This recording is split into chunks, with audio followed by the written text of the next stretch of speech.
உங்கள் தமிழ் கிரீக். இப்போ நம்ம செய்ய போகிறது சிந்தாமணி சிக்கன். சூப்பராக இருக்கும். நாட்டுக்கோழியில் சிந்தாமணி சிக்கனு நல்லாயிருக்கும். சிலிண்டர் கொடுமைங்க. சிலிண்டர் இல்லைன்னு சொல்லிட்டு கடைக்காரங்க நாட்டுக்கோழிக்கு வாட்டி கொடுக்கல, தோலை உரித்து கொடுத்தாங்க.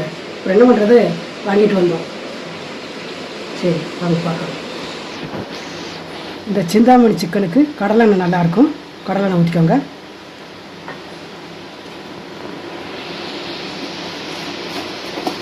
சரி, இப்போ சூடாகிடுச்சுங்க. வரமிளகா தட்டி வச்சுருக்கிறேன். விதை எடுத்துருங்க. தெரியுதா? விதை எடுக்கக்கூடாது. போட்டுக்கலாம்.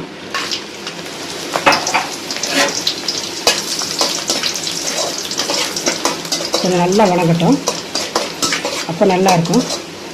பூண்டு பாருங்கள் எந்த அளவு போட்டுக்க மாதிரி நிறையா போடணும்.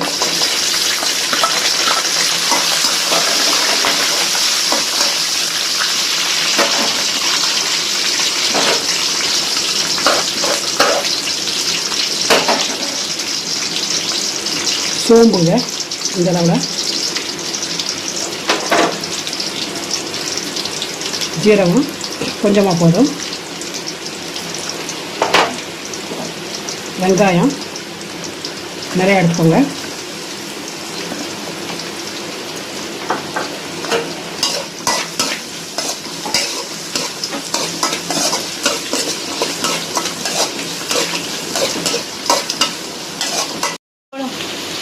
கருவேப்பிலை போட்டுக்கலாங்க.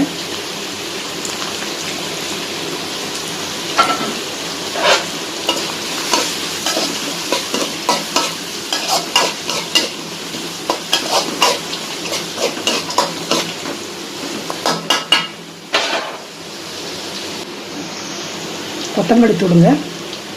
நம்ம வீட்டில் நானே சும்மா லைட்டாக போடுவேன்னு. உங்களுக்கு கடையில் வாங்கினா ஒரு ஸ்பூன் போட்டுக்கோங்க.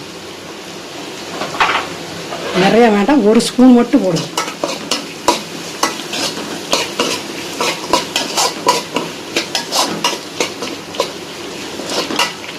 சிம்பிளாக தான் சூப்பராக இருக்கும். பச்சை வாசனை போயாச்சு. சிக்கனை போட்டுக்கலாம்.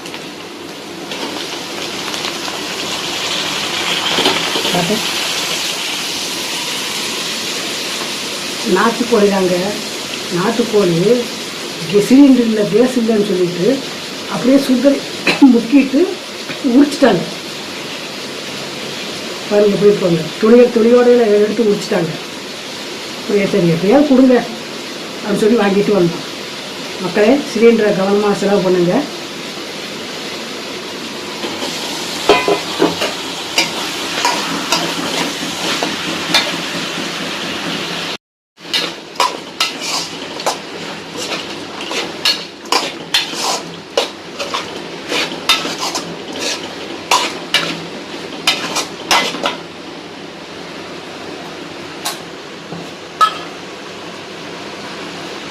சூப்பர் வாசனையாக இருக்கும் மக்களே.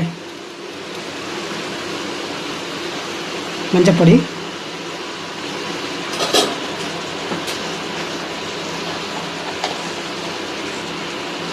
இதுக்களவு உப்புங்க,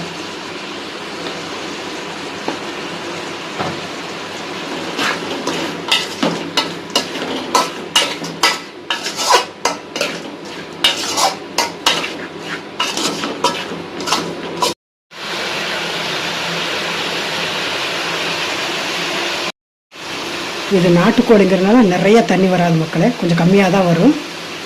அதனால் பாருங்க, 1 கிலோ சிக்கனுக்கு இந்த சின்ன குட்டி டம்ளரில் 1 டம்ளர் ஊற்றிருக்கிறேன்.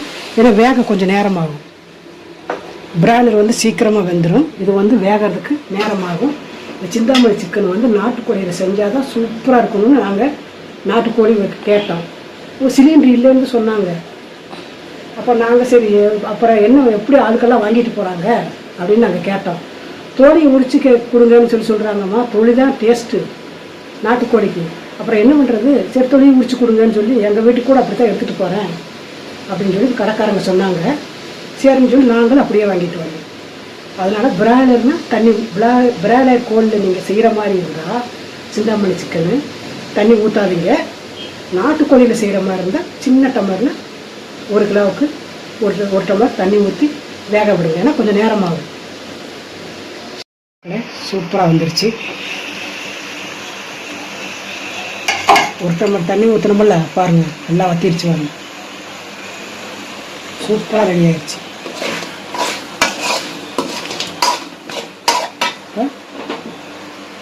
மிளகு பொடி போட்டுக்கோங்க 1 ஸ்பூனு.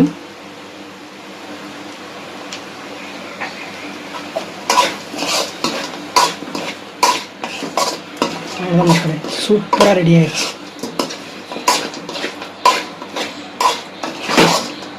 சிம்பிளாக சூப்பராக ரெடி ஆகிடுச்சு. ஸ்டவ்வாக ஆஃப் பண்ணிடலாம். எல்லோரும் ட்ரை பண்ணுங்கள். நாட்டுக்கோழி வாங்கினா ட்ரை பண்ணுங்கள். நாட்டுக்கோழி இல்லாட்டாலும் நான் சூப்பராக தான் இருக்கும். எல்லாம் ட்ரை பண்ணுங்கள் மக்களே. நம்ம சேனலை மறக்காதீங்க. தமிழ் க்ரீக் சப்போர்ட் பண்ணுங்கள். அடுத்து இன்னொரு வீடியோவில் சந்திக்கலாம். நன்றி. பாய்.